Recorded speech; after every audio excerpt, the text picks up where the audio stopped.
Well, I brought my cat Kaspar into the clinic this morning. Although he looks absolutely fit as a fiddle, I was feeling him the other day and I found quite a worrying lump actually in his groin, which is pretty unusual for a young cat. Come here, Kaspar. So he's got a lump just in there. It's probably about the size of a hazelnut. So what I'm going to do is just pop a needle into it and just take some cells out of it and see what's there, look at it under the microscope. And I'm also going to take the opportunity just to test him for a couple of diseases, feline leukemia and feline AIDS, because we don't know his background. He was apparently a feral cat, although as you can see he's not very feral.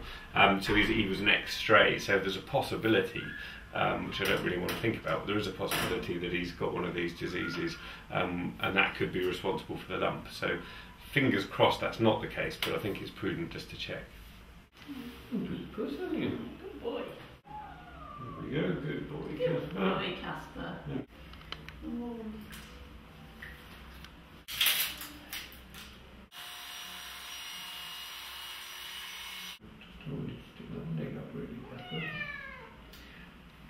Oh.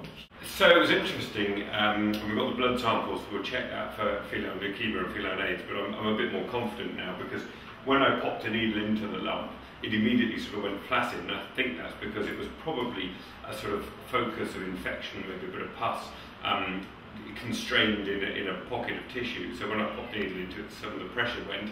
So hopefully that means it's nothing more serious than maybe a little infected bit of fat or a little abscess or something. So we'll have a look at that under the microscope, but I'm feeling a lot more confident than I was. So we've got Kaspar's blood sample here, and we're just going to do a quick test for two very nasty diseases, feline leukemia and feline AIDS, just because he's got this rather unusual lump, and his background, you know, as a stray cat, possibly a feral cat. We don't quite know what his background is. So, and then we're just going to wait 15 minutes and see what lines come up, and just hope that he comes back negative, because it would be devastating if he's got one of these diseases. Right, well, it's the moment of truth. Let's have a look at this test. Oh, thank goodness for that. Yeah, that's good news. He's just got one line on each one. That means the test has worked. The line shows that the test was working, and there isn't a second line. If he was positive for either FIV or FELV, there'd be a second line here. So he's got the all clear from there, which is a great relief because of his background. You know, I wasn't too sure, but that means that we've not got to worry about those diseases, which are really very serious. And the next thing to do is have a look at the samples that we took, and we've stained them up with this special stain, and we're just going to look at them under the microscope and see what we've got under there. And there's lots of inflammatory cells in there. They're mainly what are called lymphocytes, which are the main immune cells, and they're not normally associated with an abscess or an infection, so they make it a bit more likely that what we sampled was a bit of lymph node, so that's the places around the body which produce the immune cells.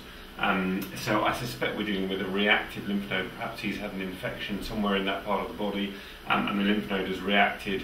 So I think we'll get him on some antibiotics to try and clear up whatever the original infection was, and hopefully he'll be fine. All in all, a very relieving day. Actually, I'm very happy because I was really starting to worry that he was going to show up positive for one of these nasty diseases, and this lump was a sign of something to do with that. So I think it's good news.